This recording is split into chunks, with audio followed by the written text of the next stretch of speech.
Ya baik, kalau tidak kenal maka tidak sayang ya. Mungkin suatu saat kita bertemu dengan Ibu, jadi kita bisa kenalan dulu. Sebelumnya ini biodata Ibu. Ya, ini bisa terlihat ya. Oke, ini nama Ibu, Saripah Joiria. Ini tempat tanggal lahir Ibu. Kemudian Ibu juga sama ya, seperti teman-temannya, seperti teman semua. Kehadiran Ibu sini sebagai pengajar, sebagai kepala sekolah juga di TK dan di KB Insan Hanif. Sudah lama sekali kali dari 2001 sampai 2021. Dan kemudian pengalaman Ibu yang lain adalah pernah menjadi sekretaris di Komisi Perlindungan Anak Indonesia, Kaltim. Semua aktivitas Ibu berada di dunia anak, karena memang itu yang cita-cita Ibu ya. Cita-cita Ibu memang pengen berada di dunia anak. Jadi kemudian satu periode, kemudian periode selanjutnya Ibu masih di dunia anak, Ketua Komisi Perlindungan Anak Kota Samarinda dari 2010-2015, dan sempat juga pengen coba-coba jadi panwas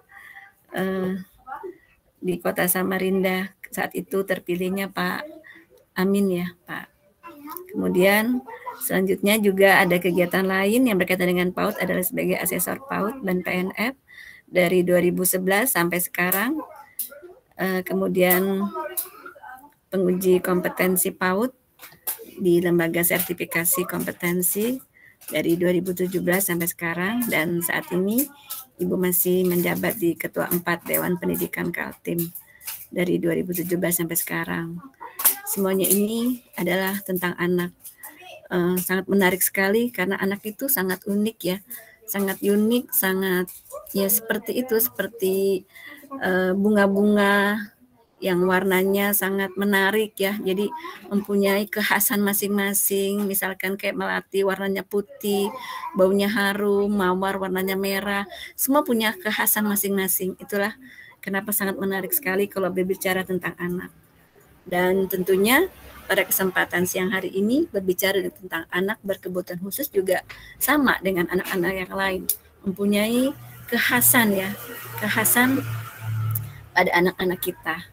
Mereka juga punya keunikan masing-masing yang sama dengan anak-anak pada umumnya. Kemudian anak-anak berkebutuhan khusus ini juga memiliki potensi, mempunyai kekurangan, dan bagaimana kita sebagai pendidik berperan di sini ketika lembaga kita menerima atau ternyata belakangan kita mengetahui anak yang menjadi peserta didik kita ini termasuk anak yang terdeteksi anak berkebutuhan khusus.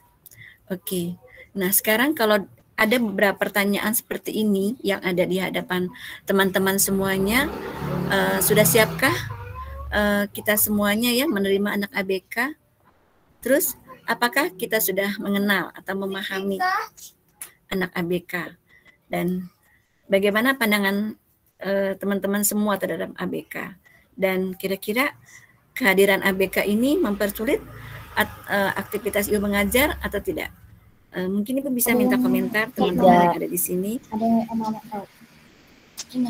Tidak, Bunda. Ya, silakan salah satu untuk menyampaikan pendapatnya.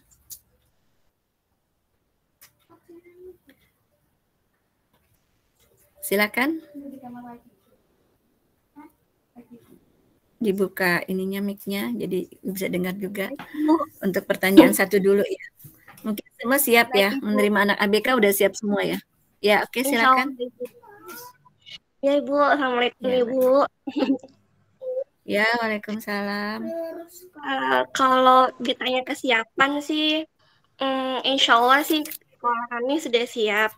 Tapi memang untuk menerima anak ABK itu perlu beberapa hal yang harus lebih disiapkan lagi ya, Bunda.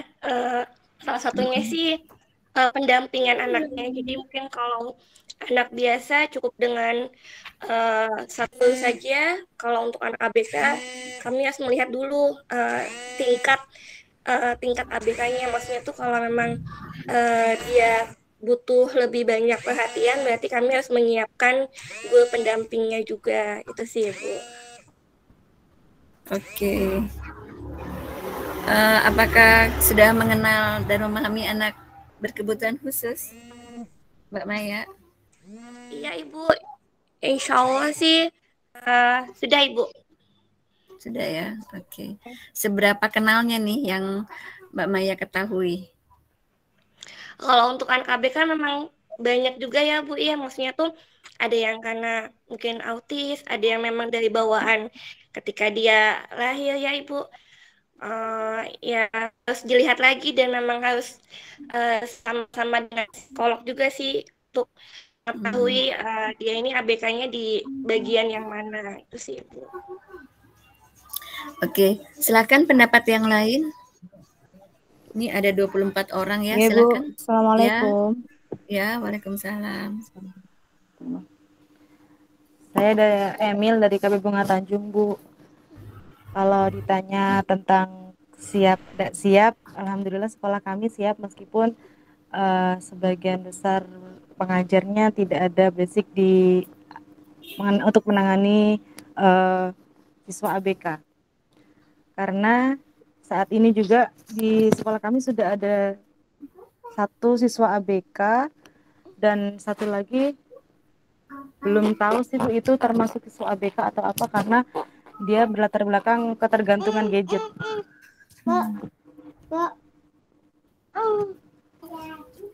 Iya.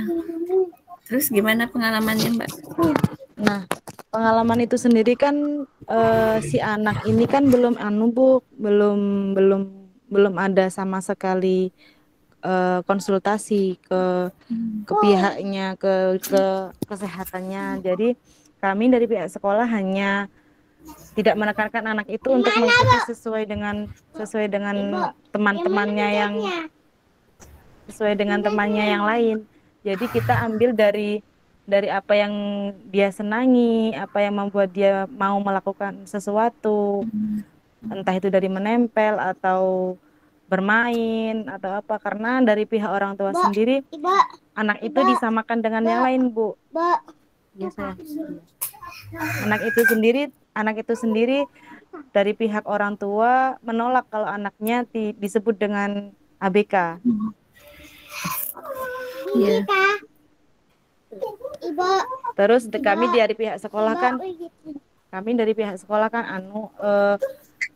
minta tolong ke pihak keluarga untuk diajak anak ini konsultasi karena dari pihak sekolah juga takut untuk memberikan sesuatu, entah itu membuat dia berpikir atau apa, mampu enggak anak ini diajakin begini begitu, kan kami belum ada kemampuan untuk ke situ Bu.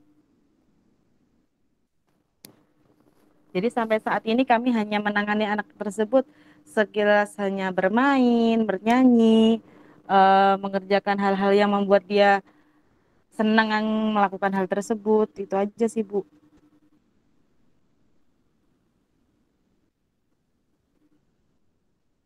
Menarik sekali ya pengalaman Mbak Emil. Ada yang lain lagi? Ini jadi bahasan kita bersama ya. Ternyata kita sudah ada yang mengetahui minimal apa sih ABK itu ya. Terus mungkin kita mempersamakan persepsi kita pada hari ini untuk kita nanti tindakan apa yang sebaiknya akan kita lakukan ketika kita mendapatkan peserta didik yang terdeteksi mengalami anak berkebutuhan khusus. Ya, untuk ini ya, ada nih pertanyaan yang nomor 3 itu, pandangan kita nih terhadap ABK, anak berkebutuhan khusus. Ada yang mau berpendapat? Silakan. Ya, Mbak Ainul. Ya, saya. Kalau Ya, menurut ya saya Bunda Ainul Bun dari Kabitunas Mekar. Kalau Ya. menurut saya sih semua anak tuh berhak untuk pendidikan ya. Cuman memang kami juga pernah mengalami pengalaman yang sama seperti Bunda Emil. Anak ini dari cirinya sudah kelihatan Bun, dia ini nggak ada kontak mata dengan orang lain, lebih pendiam, susah bersosialisasi dengan teman-temannya. Nah, tapi ya di sini sih kami kan memang ya mungkin belum terlalu paham banget ya tentang ABK, ibaratnya cuman sekilas aja. Jadi kami yang mengajarkannya dengan pendekatan aja dengan anak itu, perhatian ekstra, kasih dia juga stimulasi yang ibaratnya yang dia suka. Nggak bisa memaksakan juga sih seperti dia harus seperti temannya, nggak bisa juga. Dan kami ini sudah sering juga ngomong ke orang tuanya supaya anak ini dibawa ke ahlinya. Nah, tapi karena kan sekolah kami ini jauh Bun di Sungai Siring kan, jadi orang tua ini merasa terlalu jauh, habis itu juga nggak ada yang antar, jadi mereka ya nggak anaknya itu cuma jadi biarkan begitu aja juga gitu loh. Tapi ya karena semua anak ibaratnya berhak mau ABK ke Anda, tapi kami tetap berusaha untuk memberikan dia stimulasi mengikuti dia aja ibaratnya dianunya dia gitu. Ya, oke. Ya, terima kasih Mbak Ainul. Oke, yang lain ada lagi satu lagi. Ada lagi punya pendapat tentang apakah kita sudah mengenal dan memahami anak berkebutuhan khusus? Silakan dari 25 orang ini adakah yang ingin berpendapat?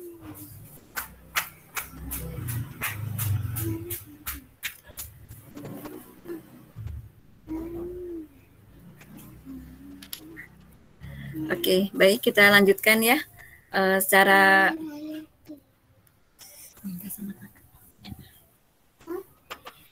baiklah, secara kita semua minimal sudah pernah mendengar ya anak berkebutuhan khusus. Tinggal sekarang bagaimana sikap kita sebagai pendidik menerima peserta didik yang terdeteksi berkebutuhan khusus, dan selanjutnya adalah bagaimana kita menstimulasi, kemudian tindak lanjut yang harus kita lakukan terhadap anak berkebutuhan khusus ini. Nah, tujuannya kita adalah mengenali anak berkebutuhan khusus ini adalah kita mengetahui ya, menghargai seperti katakan Ibu tadi itu bahwa kita itu kan punya potensi. Begitu juga anak-anak kita di sekolah itu semua punya potensi yang luar biasa yang sudah Allah berikan ketika dia lahir. Dan potensinya itulah yang harus kita ketahui, potensinya kemana yang lebih dominan pada anak kita. Nah, kemudian bagaimana kita menyesuaikan lingkungan belajar dan program kegiatan dengan keadaan anak yang dan memfasilitasi keterlibatan anak berkebutuhan khusus dengan anak umumnya.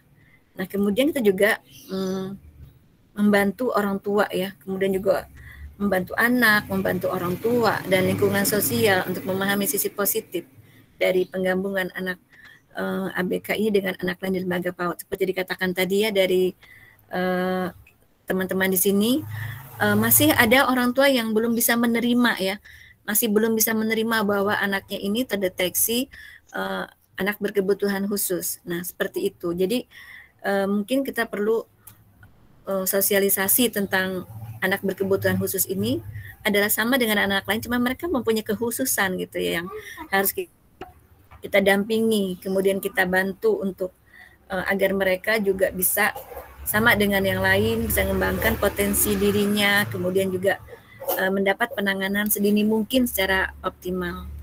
Nah, kemudian juga selanjutnya kita akan mengetahui ke arah mana nanti rujukannya ketika terdeteksi bahwa mengalami berkebutuhan khusus. Nah, ini. Jadi anak berkebutuhan khusus ini memiliki hambatan ada dalam perkembangan, kemudian dalam pembelajaran dan berpartisipasi. Jadi ada 3 hambatan yang ada pada anak berkebutuhan khusus ini. Kemudian sekarang kita memberikan dukungannya khusus ya dari luar anak. Kemudian kita mencoba meminimalisir hambatan-hambatan yang dialami anak dan bagaimana mencoba membimbing anak-anak kita, memfasilitasi agar mereka dapat berpartisipasi dan beradaptasi dalam pembelajaran bersama dengan temannya di sekolah. Nah, di sini peran kita sebagai pendidik serta dalam membantu anak-anak untuk beradaptasi ya. Bagaimana dalam mentalnya, kesanggupannya, kemauannya, keikhlasan, tanggung jawab dan sabar kita. Dan kita coba beradaptasi nih. Ini kita ya Bu, ya sebagai pendidik beradaptasi dengan melihat sifatnya, karakternya, kebiasaannya, hal-hal unik yang dimiliki oleh anak. Tadi ada salah satu di antara teman kita di sini mengidentifikasi kesukaan pada anak itu. Dan itu ada salah satu yang sudah kita ketahui ya, mengidentifikasi apa yang menjadi kesukaannya, karakteristiknya ini seperti apa sih, kita mengetahui itu. Dan mudah-mudahan teman-teman semuanya tadi sudah bisa menerima anak-anak yang mempercayakan ya, mengamanahkan kepada lembaga kita anaknya. Kemudian kita juga memiliki tadi itu kesanggupan, kemauan, keikhlasan, dan tanggung jawab serta sabar. Nah, kemudian kita langkah selanjutnya adalah model pembelajarannya buat anak berkebutuhan khusus ini seperti apa? Penataan lingkungan mainnya, perencanaan kegiatan belajarnya, kemudian hingga evaluasi proses pembelajaran yang kita selenggarakan terhadap anak berkebutuhan khusus ini. Jadi harus disesuaikan dengan kebutuhan anak. Nah, ini ada beberapa faktor penyebab anak berkebutuhan khusus menurut kedokteran ya. Ini mungkin sebelum kelahiran, ada karena gangguan genetiknya, kelainan kromosom, mungkin ada transformasi, infeksi kehamilan, mungkin ibu usia hamil ya sudah usianya mungkin sudah sudah cukup tua, kemudian juga bisa ada keracunan, pengguguran, mungkin sebenarnya dia ingin aborsi tetapi gagal di aborsi hingga terjadi seperti itu. Kemudian lahir prematur, ini salah satu terjadinya atau faktor penyebab ABK. Saat lahir, mungkin proses kelahirannya lama keluarnya ya. Jadi ketika seorang ibu tuh kontraksi, lama sekali hingga bisa lahir juga bisa salah satu. Kemudian kekurangan oksigen, karena kan biasanya kan ibu tuh udah kontraksi ketika dia ingin melahirkan sekali tetapi kekurangan oksigen, bisa terjadi juga seperti itu. Kemudian juga alat bantu vakum, kehamilan terlalu lama. Dan setelah kelahiran bisa juga penyebabnya adalah karena infeksi bakteri TBC, virus, kekurangan zat makanan, termasuk gizi, nutrisi, atau kecelakaan bahkan keracunan. Nah, sekarang ini Permendiknas nomor 70 tahun 2009 tentang pendidikan inklusif ini dikelompokkan ya. Pengelompokan anak berkebutuhan khusus ini ada tunanetra, tunarungu, tunawicara, tunagrahita, tunadaksa, berkesulitan belajar, lambat belajar, autis, gangguan motorik, tunaganda, cerdas istimewa, berbakat istimewa. Tetapi pada kebanyakan ya, pada umumnya yang anak-anak yang didaftarkan pada lembaga PAUD, biasanya anak-anak yang ini biasanya berkesulitan belajar ya, ada yang lambat belajar, ada autis, gangguan motorik, dan bisa juga ada yang anak yang cerdas istimewa dan bakat istimewa. Bahkan ada yang menganggap mungkin hiperaktif, padahal bukan seperti itu, tapi dia memang memiliki kecerdasan istimewa dan bakat istimewa. Jadi kita sama-sama untuk mengetahui pengelompokan dari anak-anak berkebutuhan khusus. Nah, sekarang ini adalah hambatan yang dialami oleh anak-anak berkebutuhan khusus ini. Itu daripada perkembangannya ya, kemudian berpartisipasinya, pembelajarannya. Nah, kitalah bertugas untuk menanggulangi hambatan anak berkebutuhan khusus ini.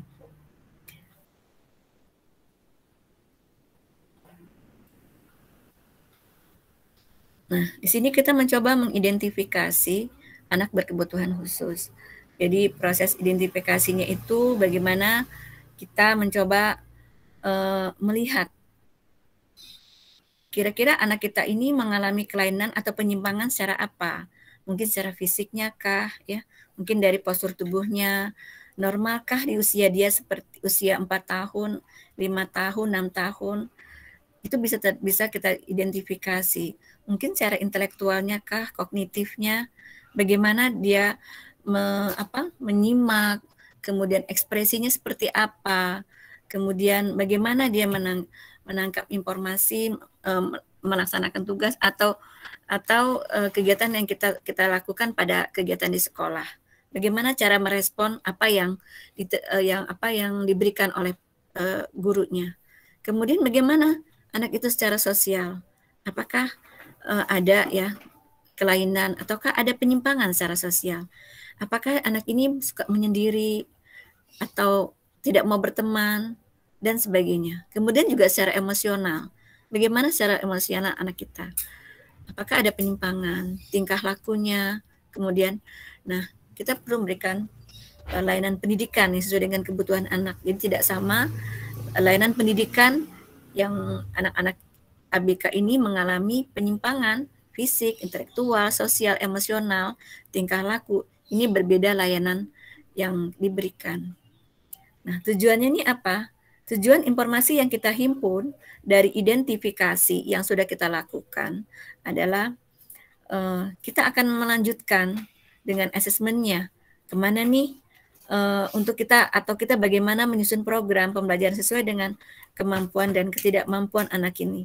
Agar mereka bisa melalui hambatan-hambatan yang ada pada diri anak-anak yang mengalami anak berkebutuhan khusus ini. Nah, kemudian mengklasifikasi, memilah anak-anak ya. Ini anak yang harus penanganan lebih lanjut. Kepada siapa nih kita harus penanganannya?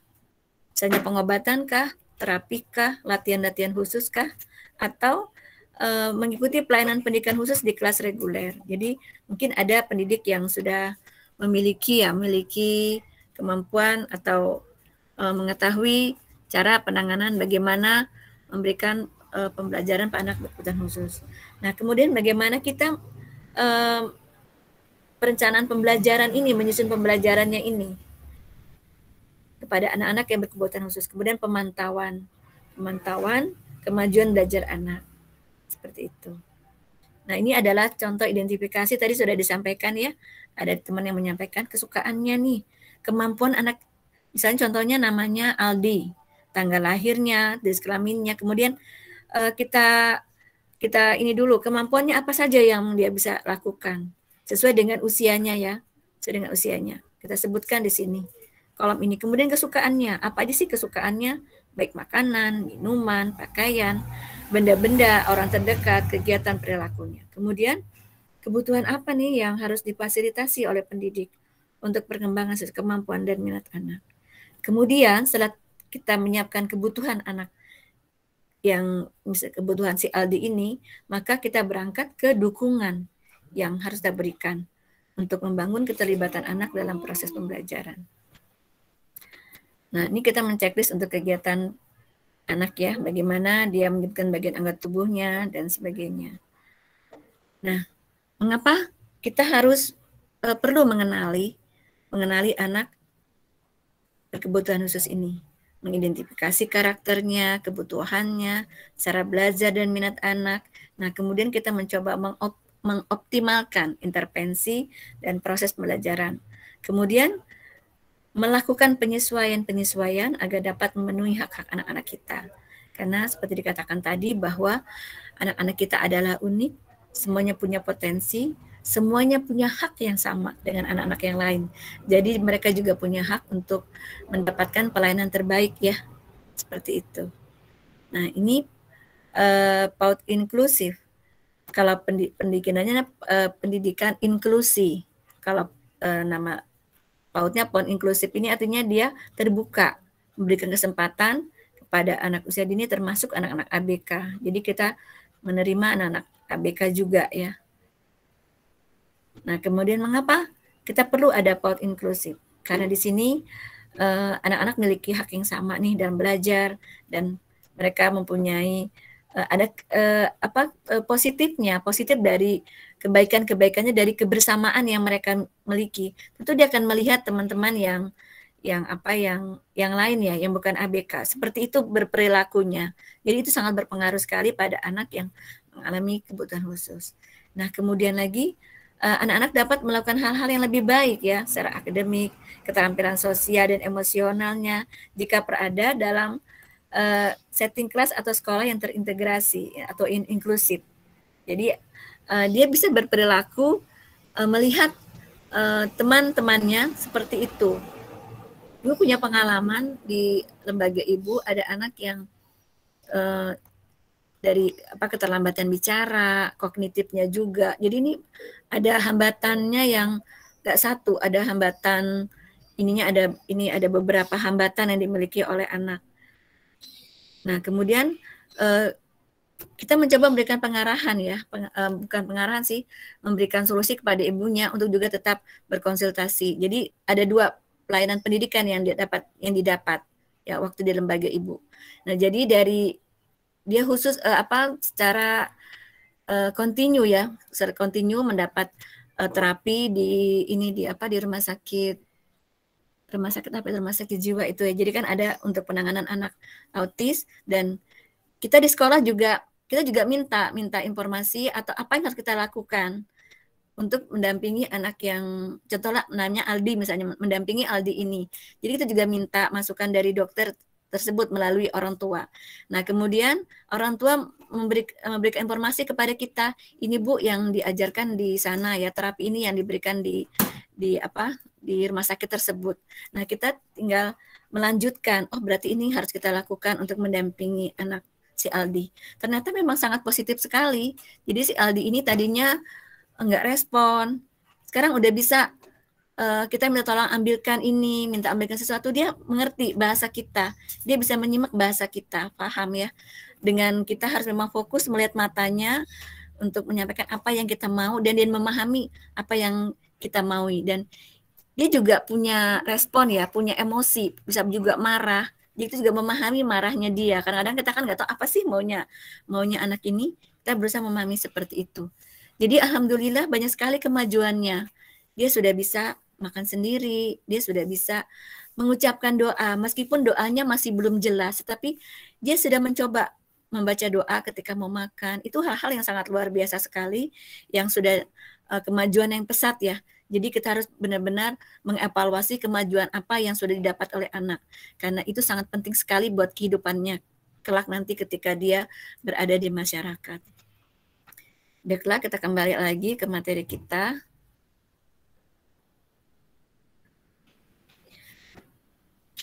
Nah, ini tujuan pot inklusif di sini adalah untuk menumbuhkan rasa percaya diri nih, percaya diri pada anak. Karena percaya diri itu sangat penting sekali. Dengan percaya diri, dia berani berekspresi dan akan muncul hal-hal lain positif lainnya dengan pertama percaya diri itu. Kemudian mengembangkan keterampilan sosial emosional anak agar dia bisa hidup ya dengan luas dengan masyarakat yang heterogen ya, yang bukan sama dengan seperti anak-anak yang autis. Jadi mereka bisa melihat kompleks ya kehidupan masyarakat ya. Kemudian teman-temannya kan heterogen macam-macam nih. Kemudian juga mengurangi rasa takutnya ya. Apalagi teman-teman juga kita motivasi untuk bisa menerima itu, dan jadi ada saling penghargaan, persahabatan, dan saling memahami. Kemudian juga kita dengan PAUD inklusif ini mampu beradaptasi anak kita ini, beradaptasi termasuk nanti memahami orang lain. Kemudian apalagi nanti ketika dia masuk di sekolah lebih lanjut ya, jadi dia sudah tidak asing lagi dengan sekolah-sekolah. Kan ada beberapa sekolah inklusi ya, inklusif sekolah formal, misalnya SD inklusif itu ada beberapa sekolah di sini yang memang menerima khusus anak inklusif yang digabungkan dengan anak-anak yang lain. Nah, ini manfaatnya, ini jadi bisa menerima percaya diri. Kemudian guru juga apa? Manfaatnya kita menumbuhkan komitmen terhadap etika dan tanggung jawab kita sebagai pengajar. Karena etika itu sangat penting sekali bagi kita sebagai seorang pendidik. Karena rasanya gimana ya, kalau guru yang nggak memiliki etika itu sungguh bukan namanya guru, karena guru adalah model buat anak-anak didiknya. Nah, dan tanggung jawab dan pengajarannya. Bayangin kita dari rumah berangkat pagi ya, yang tadi kita punya masalah di rumah, tetapi ketika kita di sekolah, kita harus menampilkan wajah kita dengan senyum yang manis, senyum yang penuh keikhlasan. Karena anak-anak kita itu adalah anak-anak yang polos ya, penuh kejujuran anak-anak kita. Jadi dia lebih peka melihat dari secara verbal ya, melihat gerak-gerik kita, melihat wajah kita. Oh, ibu ini dia melihat senyum kita tertahan pun dia tahu. Oh, itu akan terasa sekali. Jadi memang sebagai pendidik, apalagi pendidikan anak usia dini, kita harus mengajarnya dengan hati ya, dengan hati. Jadi benar-benar kita pusatkan perhatian kita coba tinggalkan sejenak apa yang terjadi di rumah tadi pagi ya, masalah-masalah apapun yang ada di rumah kita tadi pagi, kita coba fokuskan, kita hadirkan diri kita seutuhnya pada anak-anak kita di sekolah. Karena dengan hatilah maka akan menghasilkan anak-anak yang luar biasa, karena keikhlasan kita itu tadi. Nah, bagi orang tua juga meningkatkan rasa percaya diri ketika anaknya berada pada PAUD inklusif, ya. Jadi meyakinkan dia bahwa ini loh bukan penyakit. Anak kebutuhan khusus itu bukan penyakit, yang nggak perlu disingkirkan, yang nggak perlu diasingkan, yang nggak perlu disendirikan ya, tetapi bisa bergabung dengan anak-anak yang lain, anak umumnya. Jadi akan juga berpengaruh kepada orang tuanya ya. Jadi ada sikap empatinya, penghargaan kita menerima pada anak berkebutuhan khusus ini beserta keluarganya. Karena masih banyak di masyarakat kita yang malu ya memiliki anak yang berkebutuhan khusus. Jadi ada anak yang hanya di rumah, bahkan diasingkan ya. Jadi mereka sama sekali tidak dioptimalkan, tidak distimulasi perkembangan anaknya. Jadi ya itulah, sampai dia dewasa dia tidak memiliki kemampuan apa-apa. Bahkan sangat merugikan orang tua ya, karena dia akan sangat ketergantungan sekali sama keluarga. Dia tidak bisa melakukan kemandirian, bahkan sampai ada yang buang air kecil, buang air besar, itu harus dibantu oleh orang tua. Bahkan ada lagi yang misalnya perempuan usianya sudah balik dan dia sudah harus mengalami menstruasi, masih dibantu untuk bagaimana dia mengganti pembalutnya dan sebagainya. Dan itulah kita mulai sejak dini harus kalau memang kita diberi amanah menerima anak-anak yang mengalami kebutuhan khusus ini, kita maksimalkan diri kita dan memberikan benar-benar perencanaan pembelajaran yang memang sesuai dengan kebutuhan anak yang mengalami anak berkebutuhan khusus. Nah, kemudian juga manfaat PAUD inklusif ini bagi masyarakat adalah membuka pemahaman bahwa anak berkebutuhan khusus bukanlah anak yang harus dikucilkan atau disingkirkan, tetapi mereka bisa bergabung dengan anak-anak pada umumnya. Seperti itu. Nah, di sini kita melihat lagi karakteristik. Tadi ada beberapa karakteristik ya, anak-anak berkebutuhan khusus berdasarkan kondisi dan hambatannya. Nah, ini bila anak yang mengalami kemampuan pendengaran, kita bisa melihat deteksinya ya, deteksi dini kita adalah hambatannya dalam berkomunikasi, baik kualitas maupun kuantitas pembelajarannya akan berpengaruh sekali. Kemudian bagaimana dia memiliki kemampuan kognitifnya yang baik, dari akademiknya, matematika, namun bahasanya perlu mendapat bimbingan agar terus berkembang. Nah, kemudian bila menyadari kehadiran seseorang namun acuh saat dipanggil, ya orang itu ada tetapi dia acuh ketika dipanggil. Nah, dia menjawab tidak sesuai dengan pertanyaan, sering berbicara dengan lantang, ya suaranya keras, atau kalau dia menyetel volume elektronik keras-keras gitu ya, memperhatikan orang lain untuk meniru sesuatu yang diperintahkan, karena dia tidak mendengar sesuatu yang diinstruksikan. Ini pernah pengalaman teman ya, yang pada lembaganya, orang tuanya tidak mengetahui, orangnya tidak mengetahui kalau anaknya mengalami hambatan di kemampuan pendengaran. Jadi kenapa kok dipanggil nggak bergeming ya, acuh ketika dipanggil. Nah kemudian ya alhamdulillah lembaga ini sangat respons sekali, langsung mencoba tindak lanjut ke dokter khusus THT. Ternyata dia memang mengalami gangguan pendengaran dan akhirnya lembaga bisa mengantisipasi apa yang harus diberikan kepada anak yang mengalami hambatan ini. Dan ini bayangkan orang tua sendiri tidak tahu, mungkin malah marah ya menghadapi anak seperti ini. Kenapa sih kok dipanggil nggak menyahut dan sebagainya, nggak mengetahui kalau anaknya ini mengalami anak yang berkebutuhan khusus ya. Bayangkan ketika anak itu sudah berusia 4 tahun, 5 tahun ya. Kalau di PAUD kan usia 3 tahun, 3, 4, 5 tahun ada di PAUD. Nah, bayangkan 2 tahun sebelumnya atau 3 tahun sebelumnya orang tuanya tidak mengetahui kalau anaknya ini mengalami hambatan di dalam kemampuan pendengarannya. Ya, alhamdulillah cepat ditindaklanjuti ya hingga di usia dininya itu bisa dioptimalkan apa yang harus dilakukan di dalam penanganan anak-anak yang mengalami hambatan pada kemampuan pendengarannya. Nah, kemudian anak-anak yang memiliki hambatan kemampuan berbicara dan berbahasa. Jadi gagap ya, kemudian hambatan artikulasi, cadel ya. Suaranya nggak jelas. Ya 1 tahun yang lalu Ibu ada anak peserta didik Ibu yang seperti itu. Penyebutannya nggak jelas ya, penyebutannya nggak jelas sekali apa yang diucapkan. Ini hambatan bahasa dan suara. Nah, kan akan berdampak pada pembelajaran anak. Jadi penyebabnya secara biologis di mana bisa kaitannya dengan susunan saraf atau struktur dan fungsi sistem lain dalam tubuh. Mungkin langit-langit mulutnya yang tidak sempurna atau lidah yang tebal dan pendek ya. Ada kan biasanya anak-anak kita ya cadel yang nggak bisa bilang S-nya itu biasanya S, pengunjitan huruf D, D-nya S, D, dan ada beberapa huruf-huruf lain yang nggak sempurna yang disebutkan oleh anak-anak.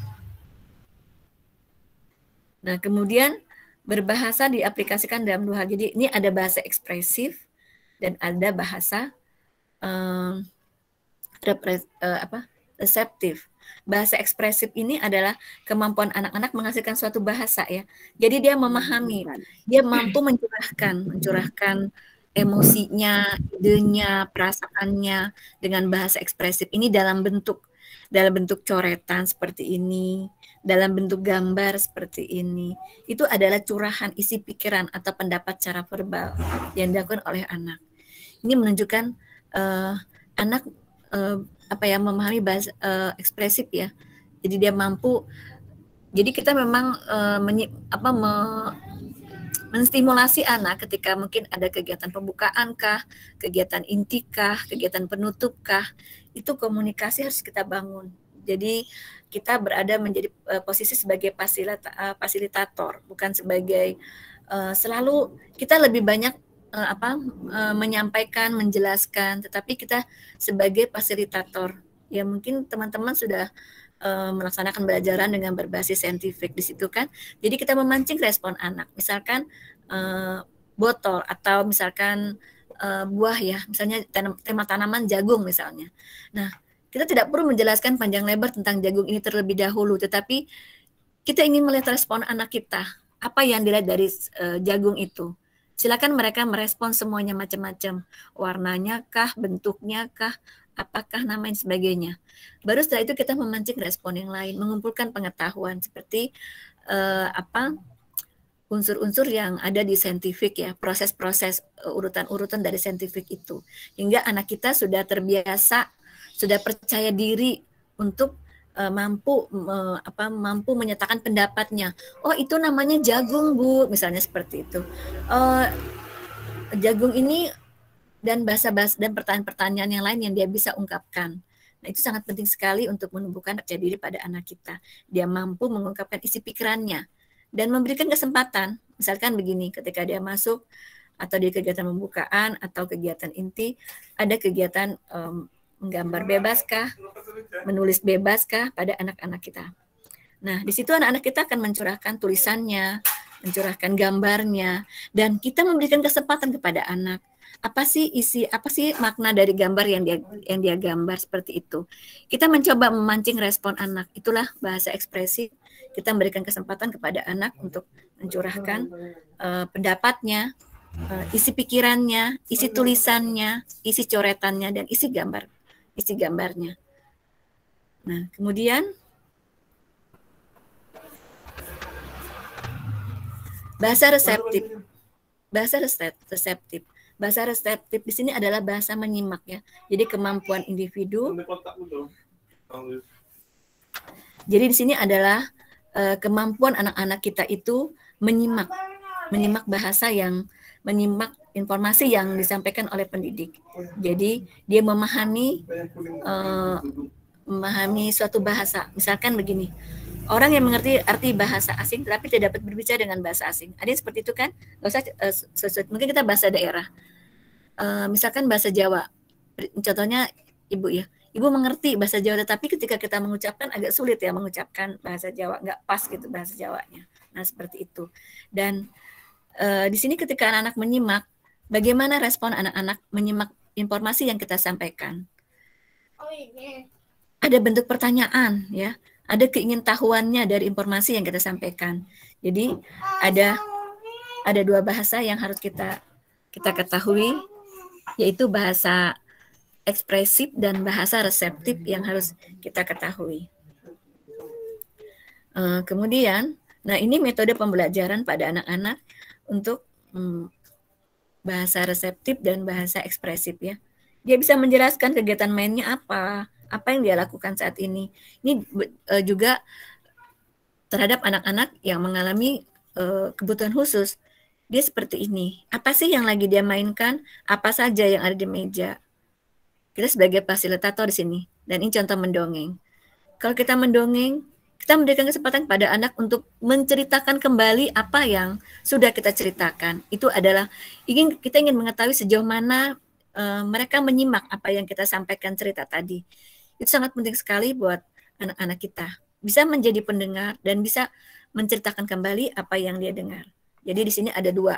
Jadi ada bahasa reseptifnya, menyimaknya, kemudian ada bahasa ekspresifnya. Dia menceritakan kembali apa yang sudah dia dengar. Sampai di sini ada yang ingin ditanyakan atau memberikan masukan atau hal-hal lain? Teman-teman semuanya? Izin bertanya, Bun. Oh ya, siap, silakan. Apakah anak yang mempunyai ketergantungan, misalkan ketergantungan gadget itu bisa digolongkan sebagai ABK? Bisa jadi, karena itu kan kecanduan ya. Kecanduan. Terus perilakunya seperti apa? Ketika dia sekarang mengalami kecanduan nih, gejala-gejala lainnya apa? Gejala lainnya dia kurang sosialisasi sama temannya, lebih pendiam, lebih susah untuk diajak komunikasi. Namun dia daya tangkapnya luar biasa bagusnya. Tapi dengan dia sendiri, misalkan dia kepingin belajar nih, dia belajar sendiri sesuai dengan keinginannya. Namun kalau misalkan dari kami minta untuk ini, dia nggak mau. Asalkan dia sendiri minta ini ya, itu sudah. Tapi dia kurang dalam sosialisasi dengan temannya, kurang bicaranya lambat begitu. Ya. Nah, seperti yang Ibu sampaikan tadi, ada beberapa hal ya yang penyimpangan atau hambatan terjadi pada anak. Tadi secara fisik, secara kognitif, secara sosial. Nah, ini kan sudah mengalami prososialnya nggak muncul, ketidakpeduliannya. Jadi dia nggak punya sikap yang nggak peduli. Itu jadi anak ini tidak prososial, ya, tidak prososial pada di sekitarnya. Itu sudah termasuk hambatan penyimpangan. Kemudian nggak komunikatif. Kemudian tadi tidak komunikatif, tidak prososial. Kemudian satu lagi lebih suka mengasingkan diri ya, karena kan dia asik dengan dunianya, dengan gadgetnya. Nah itu salah satu juga penyimpangan-penyimpangan. Jadi mungkin perlu diinformasikan ya dampaknya. Dan kebetulan kemarin anak Ibu, peserta didik Ibu yang sudah lulus sekarang itu awalnya memang seperti itu, kecanduan pada gadget. Dan menjadi gejala yang sudah biasa kita lihat ya pada anak-anak kita sekarang, usia dari 2 tahun bahkan bayi sudah biasa memegang gadget. Dan itu menjadi alternatif untuk untuk menghindari yang lain, banyak seperti itu. Jadi mudah-mudahan sebagai pendidik bisa memberikan informasi kepada orang tua tentang dampak buruknya ya Bu ya dari gadget itu. Jadi kalau mungkin kita bisa lihat di Google atau di mana ya tentang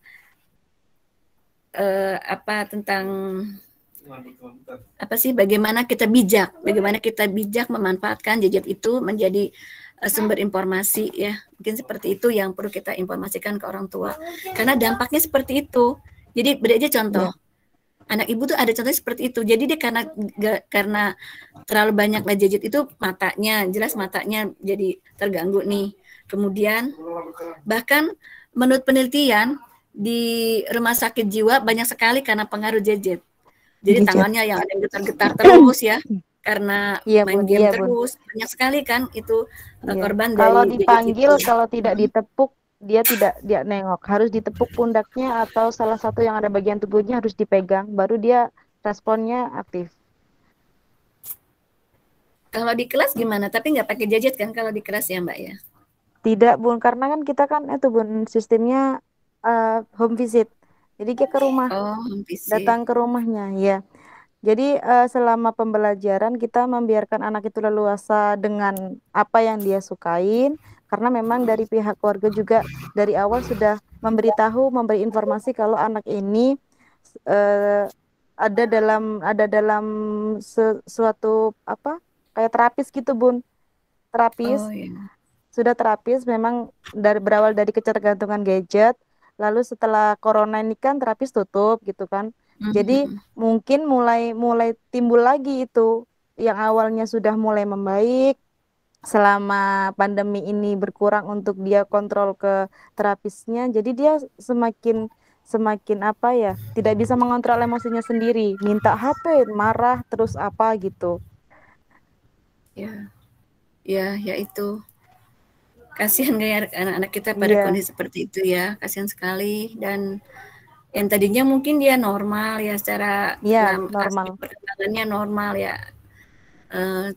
ketika dia ya itu tadi karena memang diawali dari orang tua ya untuk tindakan aman supaya dia tenang, supaya itulah emang yang menjadi kesulitan orang tua ya termasuk kita juga barangkali bagaimana bijak terhadap penggunaan HP itu, gadget itu sendiri.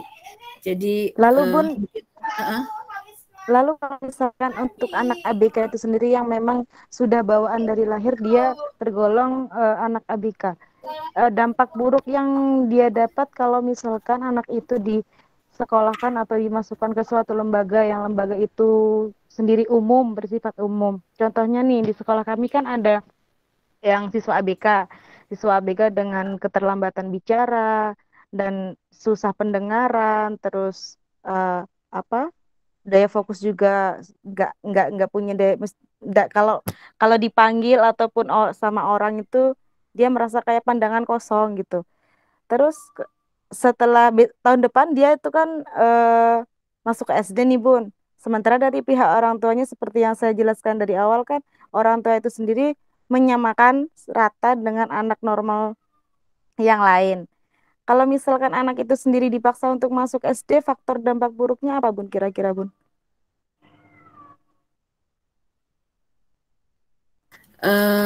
Jadi seperti yang Ibu informasikan tadi ya, jadi dia bisa di sekolah umum, tapi sekolah umum yang sekolah inklusi. Ada beberapa sekolah inklusi yang ada di Samarinda. Biasanya sih sekolah ya, sekolah umum itu kalau anak itu anak yang ABK itu jarang mau nerima ya, kecuali memang mau kalau di sekolah umum, tapi kecuali dia di sekolah yang sekolah khusus atau sekolah swasta yang memang dia memiliki pendamping yang khusus ya, karena kalau di sekolah swasta Ibu pernah ada sekolah Islam itu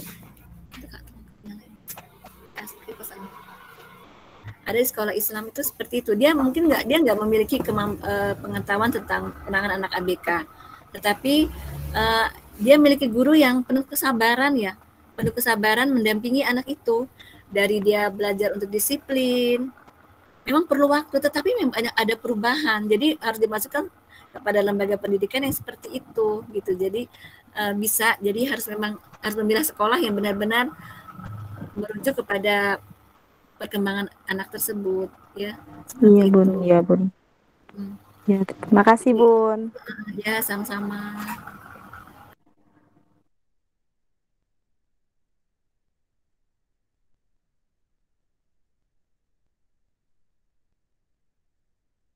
Kita lanjutkan.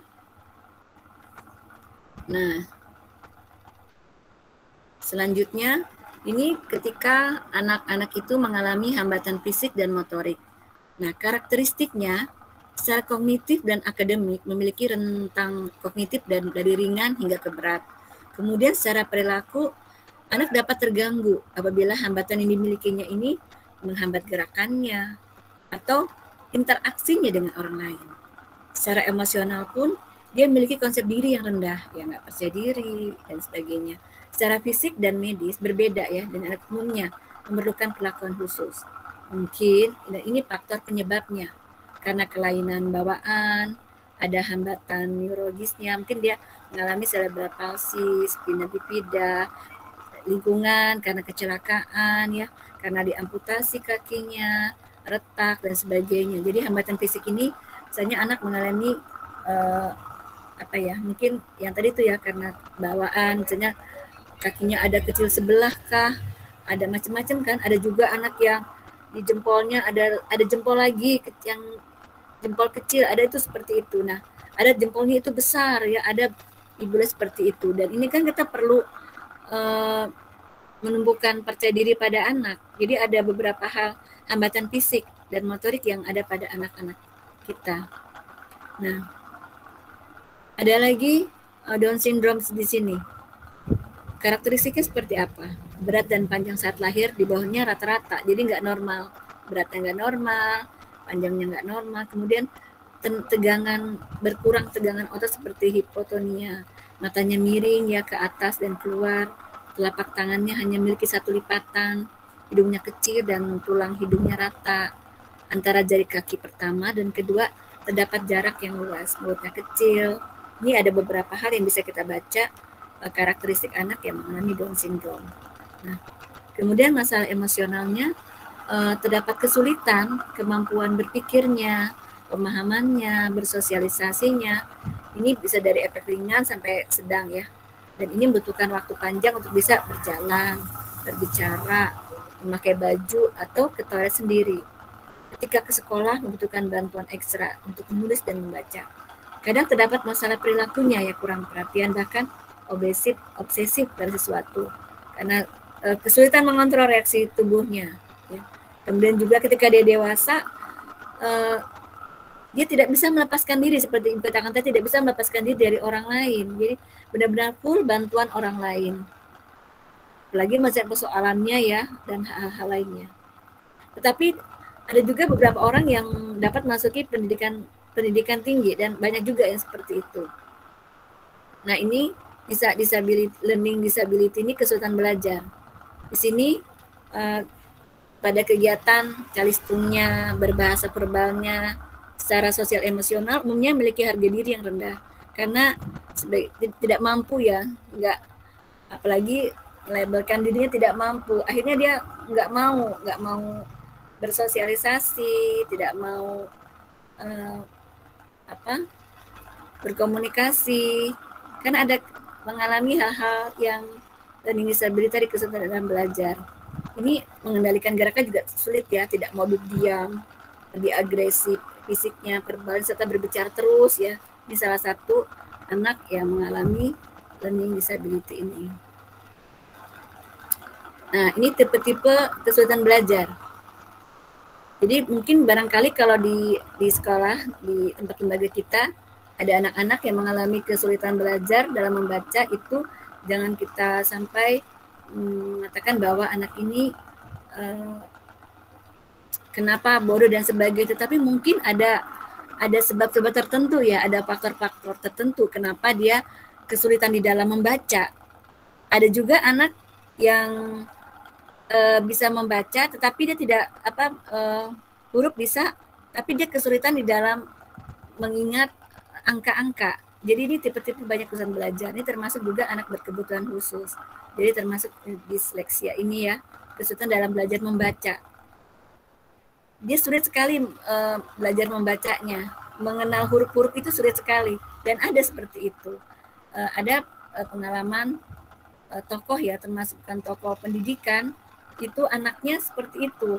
Dan dia tidak mau di sekolah umum kan susah. Jadi dia akhirnya masuk SMA-nya cari sekolah yang tidak ada matematikanya. cari di keliling, cari sekolah yang tidak ada matematikanya. Akhirnya dia menemukan sekolah, nah namanya dysgraphia ini, kesulitan dalam belajar menulis. Jadi tadi itu ya, yang angka tadi. Dia sulit sekali mengenal angka, dia tidak bisa berhitung. Ternyata bukan dia bodoh, tetapi dia memang mengalami ini tentang konsep berhitung ini, dia nggak bisa. Jadi akhirnya anak itu masuk ke sekolah yang tidak ada matematikanya, tetapi bagaimana membangun percaya dirinya, hingga sekolah itu bukan sekolah besar, sekolah sederhana, tetapi sekolah yang mengacu pada pengembangan potensi yang dia miliki. Ternyata dia punya bakat menggambar, dan dia akhirnya menjadi desainer yang cukup terkenal, menjadi desainer. Tetapi dia kelemahannya ada pada pembukuan. Jadi orang lain yang harus menghitungkan, dia nggak tahu kalau misalnya dia beli bahan itu berapa, kadang malah salah dalam perhitungan. Jadi seperti itu. Jadi kita tidak bisa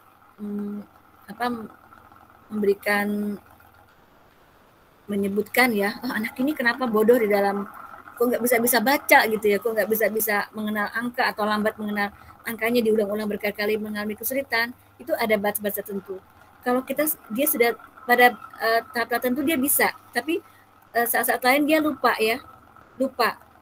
Kalau kita lihat kan ininya, hurufnya, angkanya dia tahu, tapi kalau nanti nggak ada angkanya, nggak ada angka yang kita hitung, dia nggak tahu angka itu angka berapa.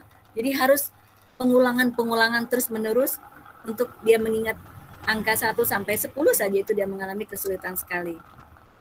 Nah, kemudian ini tadi ada beberapa kesulitan dalam belajar, dari disleksia, belajar membaca, kemudian kesulitan di dalam belajar menulis, ya, hingga tulisannya nggak jelas begini ya, seperti yang di sebelahnya ini kan nggak jelas tulisannya.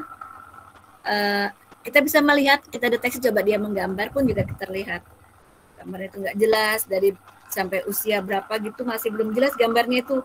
Kalau gambarnya itu meskipun belum jelas, tapi jelas ini gambarnya apa, ini orang, meskipun bentuk orangnya itu tidak jelas, tapi akan terlihat ini adalah orang. Itu sudah suatu kemajuan, ada suatu kemajuan yang luar biasa pada anak. Itu perlu kita berikan apresiasi pada anak tersebut. Jadi kita jangan menuntut anak kita menggambar orang yang lengkap ya, yang sudah jelas kelihatan orangnya, tetapi anak kita ini lagi belajar mengenal dunia, lagi belajar menulis, yang bagi kita mungkin mudah, tetapi bagi anak kita tidaklah mudah ya. Jadi kita berikan apresiasi setinggi-tingginya apapun yang dia lakukan, apapun yang selesai, yang sukses dia kerjakan. Misalkan dia mampu misalkan gambar, meskipun gambarnya itu nggak jelas, kita tetap memberikan apresiasi, luar biasa, hebat, karena itu menumbuhkan percaya diri pada anak kita. Karena setiap anak itu ingin dihargai, ya. Itu penghargaan sangat penting. Kita orang dewasa aja kan penting sekali kan penghargaan ya. Kalau kita nggak dihargai itu rasanya gimana gitu. Nah, gitu juga dengan anak-anak kita juga mengalami hal yang sama. Nah, ini bagaimana dia mengalami kesulitan dalam belajar memahami konsep matematika dan komputer. Nah, ini adalah orang-orang hebat yang penyandang disleksia dan slow learner. Dia sudah menjadi orang sukses. Ini contohnya nih.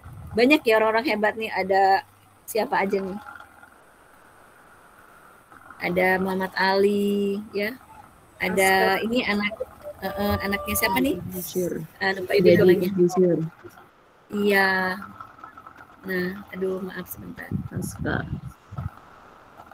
Nah, bayangin ada Einstein dan orang-orang hebat semuanya ini ternyata mereka ini mengalami disleksia. Jadi jangan kita mematikan potensi yang kekurangan yang dimiliki oleh anak, tetapi bagaimana kita memacu, mengetahui potensi yang dia miliki. Nah, ini orang-orang hebat ini telah membuktikan bahwa disleksia tidak menghalangi seseorang untuk mencapai kesuksesan dan bahkan bisa merubah dunia ya, tidak menghalangi. Jadi dia bisa merubah dunia dan sangat berpengaruh sekali kan orang-orang ini semuanya. Seperti itu. Nah, ini keterlambatan dalam belajar karena genetik, karena prenatal. Ini ada beberapa bahkan lingkungan. Jadi dia mengalami kegagalan dalam memahami pelajaran dan konsep dasar di bidang akademik. Daya ingatnya rendah, sering pasif, minder, dan menarik dari lingkungan. Ini contoh perempuan hebat yang itu tadi ya. Nah, sekarang ini hambatan perkembangan emosional. Ada ADHD, hiperaktif. Ada kontak mata, ini yang harus dilakukan ya. Ada komunikasi dua arah yang harus kita lakukan. Dia sering udah bosen, sering ganti-ganti aktivitas ya. Kemudian apalagi? Tidak sabar, selalu ingin mencari perhatian. Itu bisa kita deteksi, kemungkinan dia mengalami hambatan perkembangan emosional anak di ADHD. Dan ini juga kalau tetap kita bimbing ya, kita berikan pendampingan yang baik, insya Allah juga mereka menjadi anak-anak yang luar biasa. Nah, kalau anak autis mungkin kita semua tahu ya, dia minim kontak mata. Kalau berbicara dengan kita, dia akan melihat kemana-mana. Bahkan anak di sekolah ibu ya, yang sekarang masih menjadi murid ibu tuh, dia suka sekali dengan yang berputar, dengan kipas angin. Bahkan dia suka sekali memutar kipas angin itu. Kalau lagi nggak diputar, dia akan suka sekali melihat yang berputar itu, seperti itu. Minim komunikasi, sangat perhatian pada sesuatu yang menjadi daya tariknya. Kalau dia suka itu aja yang dia perhatiannya. Kemudian sekat-sekat pada suatu aktivitas atau benda. Dia ulangin itu aja yang dia lakukan ya. Nah, jadi dia asik dengan dunia sendiri dulu, ngobrol sendiri, apa sendiri seperti itu. Itu yang anak autis.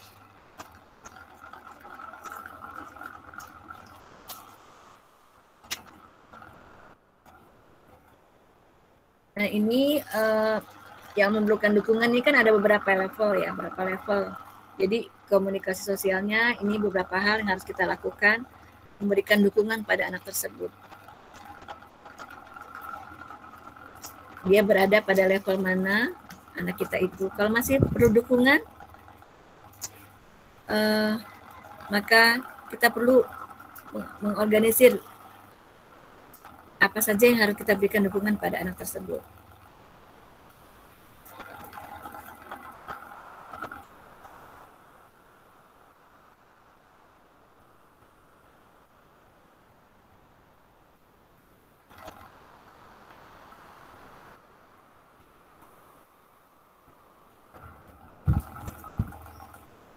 Nah, kemudian ini tadi hambatan lainnya, ini ini mungkin nggak ada ya di tempat kita ya. Ini tadi yang pada umumnya yang ada. Nah, ini anak dengan kecerdasan bakat dan bakat istimewa. Nah, di sini secara kognitif dia mengidentifikasi, memanipulasi, bagus ya, dia tuh lebih cepat. Bahkan dia mudah sekali menyelesaikan tugas yang diberikan ya. Minatnya ini macam-macam, rasa ingin tahunya tinggi, dia pengen tahu sekali.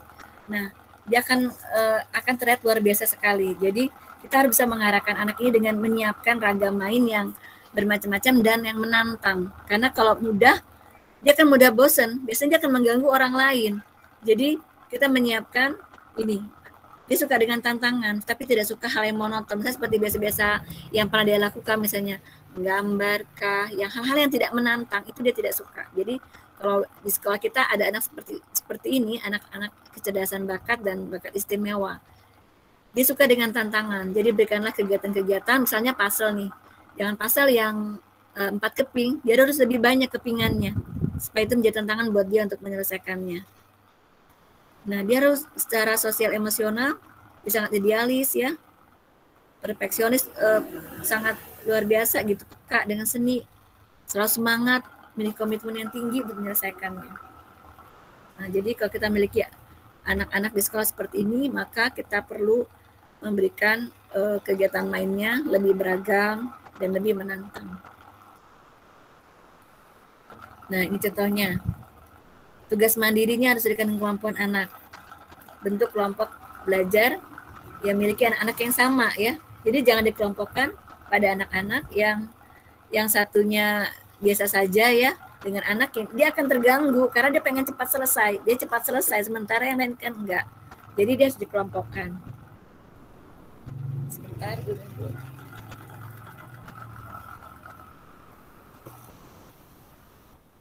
Kemudian kita harus memberikan kesempatan melakukan kajian mandiri tentang suatu topik. Misalnya dia melakukan kegiatan ini, contohnya menanam tanaman. Biarkan dia bereksperimen, kemudian memberikan kesempatan pada anak itu untuk menjelaskan. Kita memfasilitasi saja. Kita sebagai fasilitator untuk anak ini.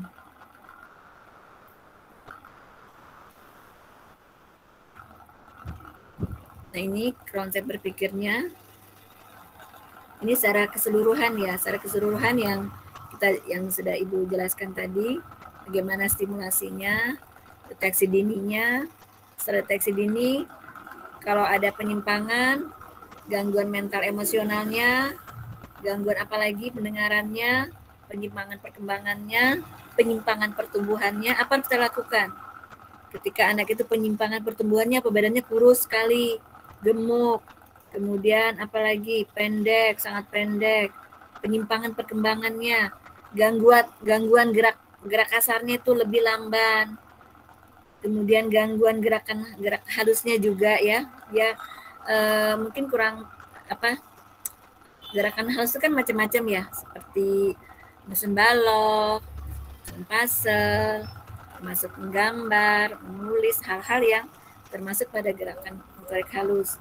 Gangguan berbicara dan berbahasa, gangguan sosialisasi dan kemandirian, daya pendengarannya, termasuk mental emosionalnya, autis, dan hal-hal lain. Kemudian kita melakukan intervensi dini terhadap penyimpangan-penyimpangan tersebut. Ada perbaikannya seperti apa? Kalau tidak ada perbaikan, bagaimana kita merujuk? Kemana arah harus kita rujuk? Nah, ini deteksi dininya. Kita kelompokkan, kita intervensi, kita tidak mengagnosis ya. Kita sebagai pendidik tugasnya bukan mengagnosis, mendiagnosis. Kita langsung menyatakan ini anak ABK, kita menyatakan yang tidak, tetapi harus melakukan deteksi dini, kemudian kita bagaimana mengintervensi perkembangannya, mengevaluasi, kemudian rujukannya itu kepada keluarga, kemudian ke puskesmas atau jaringan-jaringan tertentu, atau ke rumah sakit rujukannya. Nah, ini lembaga-lembaga yang bisa kita rujuk untuk menangani anak-anak kita yang berkebutuhan khusus. Termasuk mungkin ini ada shelter rumah singgah P2T P2A, ada RBM, rumah belajar masyarakat, ada dokter, perawat, dan sampai dokter spesialis ya. Nah, sekarang bagaimana guru dan satuan PAUD beradaptasi dengan ABK, yaitu dengan cara menyesuaikan model pembelajaran. Bagaimana kita melakukan penataan lingkungan, perencanaan, dan mengevaluasi yang sesuai untuk mengakomodasi kebutuhan semua anak. Mungkin memang tidak sulit ya. Tanggung jawab kita itu sebagai pendidik itu sangat luar biasa ya. Ada 6 aspek perkembangan yang harus kita munculkan setiap hari ya Bu ya. Dari mulai kita mulai dari masuk ya, dari kita masuk kelas dari awal sampai kita pulang sekolah, itu kan ada 6 aspek perkembangan yang harus kita munculkan, kan sangat luar biasa gitu yang harus kita lakukan. Nah, ini tantangan buat kita sebagai pendidik kalau ada anak yang mengalami kebutuhan khusus. Jadi ini ada plus tambahan lagi ya, selain 6 aspek perkembangan harus kita miliki, yang harus kita munculkan. Dan ini ketika ada anak yang terdeteksi dini mengalami anak berkebutuhan khusus, maka ada model yang berbeda dari model pembelajarannya, penataan lingkungannya, perencanaannya, yang khusus buat anak yang ABK ini. Nah, contohnya seperti ini. Misalkan sekarang nih meja kursi untuk tiap anak. Kita pindahkan satu set saja di sudut. Ganti dengan alas duduk di lantai. Ya. Ini kalau kita ingin penyesuaian adaptasi layanan untuk anak ABK. Kemudian kalau misalkan akses masuk ke kelas itu ada undakan atau tangga, maka kita menjadi landai ya. Jadi kalau misalnya anak kita ini mengalami hambatan fisik, misalnya ada pakai kursi roda dan sebagainya, maka kita tidak menggunakan tangga. Misalkan ini penerangan ruangan yang kurang. Ini kalau anak-anak kita yang mengalami di dalam penglihatan, maka yang kita lakukan adalah memberi kesempatan agar semua anak berpartisipasi aktif, lalu diberi dengan secara individual. Buka jendela selebar-lebarnya, jadi cahaya itu biarkan masuk lebih banyak cahaya yang masuk di dalam ruangan, karena akan berpengaruh sekali pada anak-anak yang memiliki penglihatan yang kurang. Kemudian kalau biasanya pendidik mengajar satu arah, maka beri kesempatan agar semua anak berpartisipasi aktif. Lalu kita memberikan dukungan secara individual. Misalnya seperti ini. Kita berada di antara lingkaran anak-anak kita. Kemudian kita memberikan stimulasi pada anak-anak. Mereka merespon semuanya. Kita bisa melihat ada anak yang tidak memberikan respon. Maka kita memberikan simulasi kepada anak yang tidak merespon apa yang kita sampaikan. Dia hanya diam saja, hanya melihat saja tanpa respon ya. Nah, kita memberikan respon pada anak itu, menstimulasi anak itu untuk memberikan respon agar mereka semuanya sama ya, memberikan respon pada apa yang kita sampaikan, merangsang bahasanya, merangsang semua yang dimiliki oleh anak, kemampuan-kemampuan yang dimiliki oleh anak. Kemudian di sini kalau sekarang perencanaan pembelajaran dan evaluasi tidak sesuai, maka yang harus kita lakukan adalah mengubah model pembelajaran, evaluasi dilakukan sesuai dengan pedoman K13. Juga disesuaikan dengan kompetensinya, standar perkembangannya, harus kita sesuaikan dengan anak yang berkebutuhan khusus. Ada beberapa, kalau kita ingin menyesuaikan di anak yang berkebutuhan khusus ya, contohnya di model pembelajaran yang keadaannya 1.2 itu bagaimana anak-anak memiliki kemampuan menghargai diri sendiri. Itu KD yang kita sesuaikan untuk anak yang mengalami kebutuhan khusus ya. Nah, di KD 1.2 itu menghargai diri sendiri. Kemudian 2.5 bagaimana kita memberikan perkembangan pada anak tentang rasa menghargai diri sendiri. Kemudian 2.7 mereka sabar ya, belajar untuk sabar, menunggu antri, disiplin, nggak boleh nyerobot. Dia juga harus melakukan hal yang sama seperti teman-teman yang lain. Insya Allah mereka akan bisa melakukan ya. Kita harus meyakinkan bahwa dia akan mampu melakukan itu semuanya. Nah, kemudian juga 2.8 itu ada kemandirian agar anak kita yang mengalami kebutuhan khusus ini bisa membantu dirinya sendiri. Misalkan memberikan kepercayaan kepadanya dia mampu bisa pakai sepatu sendiri ya. Hal-hal yang mudah saja, tetapi itu belum tentu mudah buat anak kita. Jangankan anak kita yang mengalami ABK, anak kita yang pada umumnya saja, kalau dia tidak diberi kepercayaan untuk pakai sepatu sendiri, memakai baju sendiri, maka dia tidak terampil untuk melakukan hal itu. Jadi, yuk kita sama-sama, kalau barangkali kita selama ini ada yang mudah sekali membantu anak-anak kita ketika dia mengalami hambatan. Misalkan nih, dalam menyelesaikan pekerjaannya atau menyelesaikan tugasnya. Misalnya, ibu guru hari ini kegiatan misalnya kolase atau kegiatan-kegiatan yang lain, mungkin proyek kegiatan seperti itu. Dia sudah mulai agak kesulitan nih, minta tolong ibu gurunya. Nah, kita mencoba mengidentifikasi dulu apa sih masalahnya, coba apa saja masalahnya. Dia akan mengatakan, ini Bu, saya nggak bisa ini, nggak bisa ini. Nah, kita sudah tahu masalah anak itu sendiri yang memutuskan, ayo cari solusinya bagaimana bisa menyusun, misalnya menyusun jagung di dalam tulisan jagung atau menyusun kolase lah, seperti kegiatan-kegiatan yang ada pada anak-anak kita. Jadi kita jangan mudah membantu anak kita ketika dia mengalami hambatan di dalam menyelesaikan tugasnya. Tetapi kita memotivasi, mengidentifikasi dulu masalahnya apa, kemudian kita mencoba membantu bagaimana dia memecahkan masalah yang dia hadapi. Seperti itu. Hingga itu sebagai salah satu yang akan muncul adalah kemandirian pada anak. Kemudian juga sikap peduli sikap peduli. Dia empati. Ketika temannya jatuh, dia menolong. Ketika temannya membereskan, ayo sama-sama membereskan. Itu perlu kita munculkan pada anak-anak. Sampai di sini ada yang ingin ditanyakan?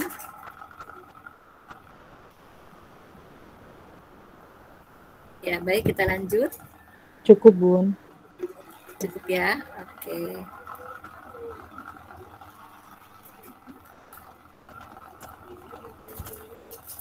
Mungkin ini nanti bisa deteksi penyimpangan. Jadi kita perlu meningkatkan pelayanan nih ya kepada keluarga, masyarakat. Seperti tadi ada yang menyatakan bahwa ada orang tua yang tidak bisa menerima keadaan anaknya, tidak mau dikatakan anaknya terdeteksi dini bahwa memiliki berkebutuhan khusus dan memberikan pengarahan dan mencoba meyakinkan bahwa ada potensi yang ada pada anak itu tersebut ya, meyakinkan seperti itu. Jadi kalau kita seperti ini nih, kita harus memiliki ini pelaksanaannya nih, kita harus memiliki ada buku KIA-nya, ada kuesioner KPSP-nya. Ini tujuannya apa? Tujuannya adalah kita mengetahui perkembangan anak-anak kita. Oh, ternyata dia terdeteksi agak ada kesulitan dalam berbicara dan berbahasa, dalam bersosialisasi dan kemandirian. Ini akan terdeteksi dengan dia mengisi, biasanya kan yang ada di sekolah ya, buku KIA sama kuesioner KPSP-nya ini, perkembangan pada anak. Biasanya ada seperti itu. Nah, ini biasanya di DDTK ya, ada itu kan yang diberi oleh Puskesmas.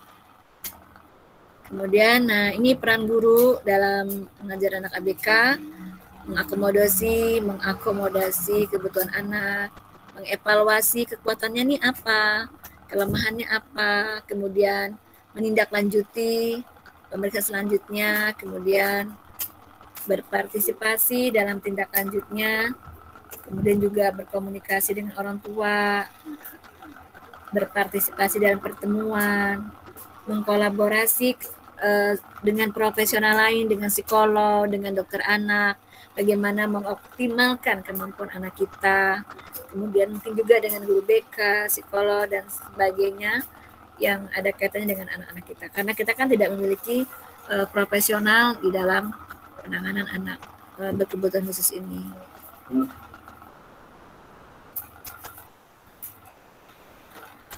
Nah, kemudian ini ya jenis anak ABK yang harus kita ketahui.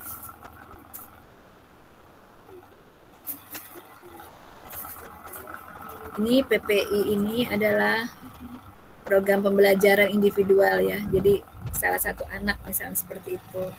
Jadi khusus memang kita harus mengetahui bagaimana menilai kebutuhannya, sampai di mana kemampuannya, perkembangannya. Nah, ini contohnya, formatnya, namanya, profil anak tersebut, kemudian kegiatan apa, bahan apa yang kita perlukan, bagaimana evaluasinya, apakah belum sesuai harapan, belum berkembang, mulai berkembang, itu harus kita pantau secara spesifik. Nah, sekarang apa yang akan dilakukan terkait ABK di lembaga tempat kita mengajar nanti? Kira-kira apa, Mbak?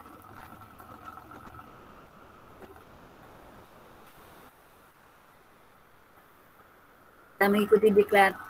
Setelah mengikuti diklat tadi, kira-kira apa yang akan kita lakukan di lembaga kita? Silakan buat teman-teman di sini menyampaikan setelah mengikuti kegiatan diklat ini, dan teman-teman semua sudah mendapatkan materi tentang penanganan, pemahaman anak berkebutuhan khusus. Kira-kira apa nih yang akan dilakukan jika anak kita mengalami hal tersebut? Silakan, Ibu pengen dengar 2 orang sebelum kita tutup kegiatan kita. Assalamualaikum, Bun. Ya. Dari pembelajaran hari ini, terutama untuk saya pribadi kan yang mendampingi anak ABK di sekolah umum, berusaha untuk memenuhi apa kebutuhan dia, apa yang dia senangi, Dan sesuai dengan yang Ibu berikan materi tadi, meskipun dari diri saya sendiri, dari diri saya tidak memiliki pengetahuan yang lebih tentang apa itu anak ABK, dari materi hari ini insya Allah lebih belajar lagi untuk menangani anak ABK dan tidak menyimpangkan anak ABK itu sendiri dengan anak yang lain. Ya, terima kasih. Ayo yang lain lagi.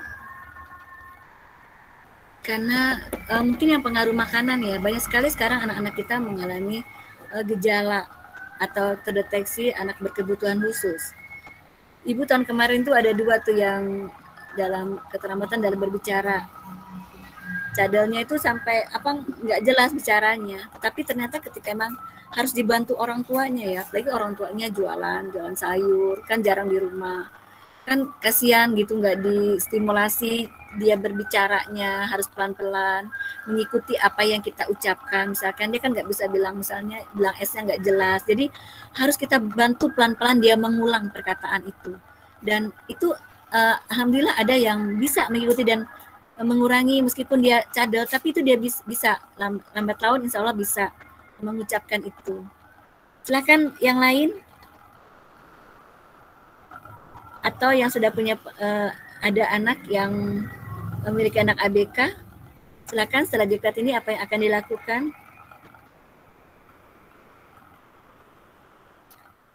Ada 26 orang loh di dalam sini, dan di sini adalah orang-orang hebat semuanya. Silakan teman-teman.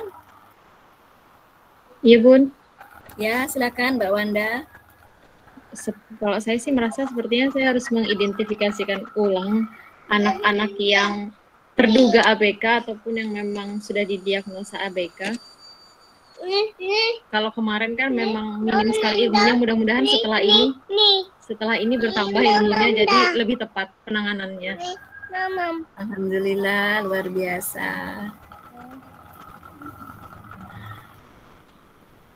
Terima kasih Budak.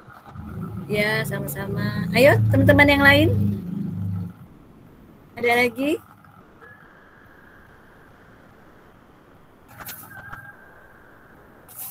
Mohon izin Bun, berarti kalau anak yang seperti itu harus disendirikan atau dijadikan satu dengan anak umum Bun? Nggak apa-apa digabungkan, tetapi penangannya agak, misalkan begini, seperti Ibu katakan tadi, ketika kita di dalam lingkaran misalnya ya, kita memberikan stimulasi tentang tema kita, misalnya tema tanaman, kita mendongeng atau bercerita tentang tanaman tersebut. Tentunya tidak semua anak merespon. Nah, kita melihat anak yang tidak respon ini untuk menstimulasi anak tersebut. Seberapa dia ingin tahu, memancing dia. Misalnya ini, coba Aira lihat apa sih yang Ibu pegang ini, agar dia mau bersuara, mencoba perhatiannya biar sebentar, tapi dia melihat dan dia mau berkomunikasi. Meskipun mungkin sedikit yang dia komunikasikan kepada kita, tetapi itu suatu kemajuan yang luar biasa ya. Ketika dia mulai konsentrasi, begitu juga itu masih bisa seperti itu. Anak yang fokusnya, konsentrasinya kurang ya dalam konsentrasi. Jadi seperti itu, walaupun sedikit tetapi dia sudah merespon apa yang kita tanyakan. Gak apa-apa digabung. Tapi anak ini kurang dalam pendengarannya Bun. Anak ini kurang dalam pendengarannya. Jadi ketika kita berusaha untuk mengajak bicara, kita harus dengan suara yang keras gitu Bun. Atau enggak kita tepuk dengan dengan pundaknya atau tangannya gitu. Itu harus ada tindak lanjutnya Mbak. Seperti Ibu katakan tadi ya, pengalaman di lembaga itu, orang tuanya nggak tahu kalau anak itu memiliki hambatan di dalam pendengaran. Jadi dibawa ke dokter spesialis PHT, ternyata memang ada gangguan dan harus segera didiagnosis oleh dokter dan diberikan pengobatan seperti itu. Itu kita nggak bisa, kita cuma bisa membantu dia yang nggak mau dengan suara keras. Nah seperti itu. Jadi pertama-tama memang harus kita komunikasi dengan untuk segera ya seperti itu. Ya. Permasalahan kami mungkin hanya satu sih Bun, dari pihak keluarga itu sendiri Bun, masih sulit untuk menerimanya. Jadi kasihan juga si anaknya, Dan di sekolah juga bingung harus gimana kan, karena di pihak orang tua sendiri masih menolak dan belum menerima si anak itu digolongkan sebagai ABK. Pernah dengar PAUD holistik integratif nggak? Belum, Bu. Pernah dengar ya? Belum pernah dengar. Jadi sekarang kan lagi digaungkan pemerintah tentang pendidikan PAUD holistik integratif. Di sini adalah bagaimana kita bermitra dengan puskesmas, bermitra dengan dinas sosial, dengan BKKBN, dengan pihak-pihak yang akan mendukung perkembangan anak didik kita. Jadi mungkin kalau misalkan nih orang tuanya mengalami kesulitan dalam status ekonominya, kita bisa minta bantuan ke dinas sosial karena sekarang kan sudah ada MOU ya dengan dinas sosial, BKKBN dan beberapa OPD terkait itu sudah melakukan MOU, jadi sudah bekerja sama. Insya Allah mereka sudah tahu semuanya. Jadi mungkin dia tidak punya KIA kah. Jadi kita mencoba sekarang lembaga-lembaga kita ini bekerja sama untuk pada anak-anak yang mengalami ada 6 apa 5 yang harus kebutuhan esensial pada anak kita di dalam pengasuhan, pendidikan ya, pendidikan dia dapat dari sekolah, pengasuhan dari orang tuanya nih, mau nggak mau orang tuanya juga harus bisa mengasuh anaknya, kemudian perawatan, gizi, kesehatan itu dengan dinas kesehatan. Kalau mungkin ada gejala anak kita ini kurang gizi dan sebagainya, maka mau tidak mau kita harus merujuknya ke puskesmas ya untuk mendapat tindak lanjutnya. Kemudian apalagi perlindungan. Nah, perlindungannya itu apa? Mungkin anak-anak kita tidak memiliki identitas ya, tidak memiliki akta kelahiran. Kita bisa bekerja sama dengan Dukcapil. Nah, seperti itu. Ini sudah ada komitmen. Jadi, mungkin kita bisa memfasilitasi lembaga kita pada anak-anak yang tidak mendapat KIA dan atau identitas anak.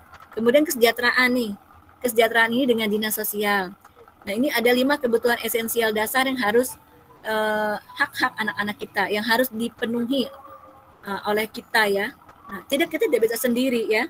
Lembaga kita tidak mampu melakukannya kalau sendiri. Makanya ini PAUD HI ini adalah program nasional dari Presiden hingga ke kelurahan untuk membantu terwujudnya PAUD HI ini.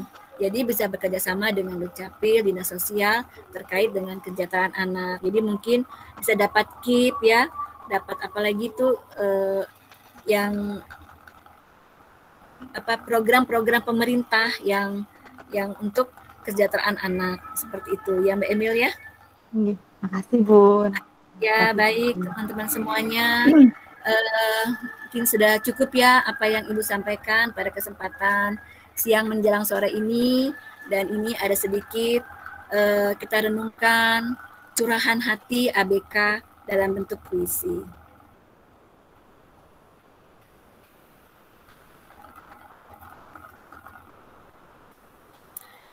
Terima kasih guruku.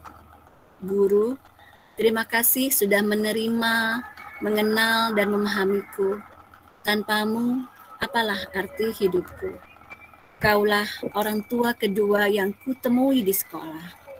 Kau telah mengajarkanku segala hal yang berhubungan dengan kecakapan hidup. Ketika ku katakan tidak bisa, kau katakan bisa. Ketika ku mulai menyerah, kau bimbing dan motivasi aku untuk selalu bangkit dan bangkit melihat ke depan. Berulang kali aku menyakitimu dan kau pun tak pernah marah. Guru, tahukah, tanpa kau sadari, aku pun merasakan sakit yang sama. Kau ajari aku dengan kelembutan dan kasih sayang yang tulus. Guruku, kaulah idolaku, kaulah pahlawanku. Kaulah segalanya untukku. Namamu akan selalu terukir abadi di sanubariku. Terima kasih, dan terima kasih guruku.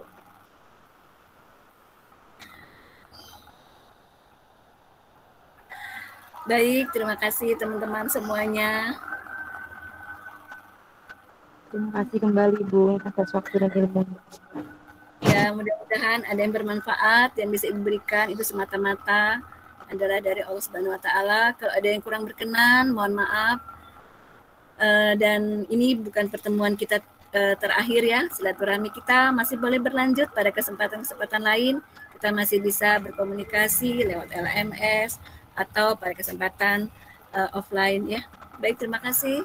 Mohon maaf bila taufiq wal hidayah. Wassalamualaikum warahmatullahi wabarakatuh. Waalaikumsalam warahmatullahi wabarakatuh. Waalaikumsalam warahmatullahi wabarakatuh. Ya, mohon izin Lid.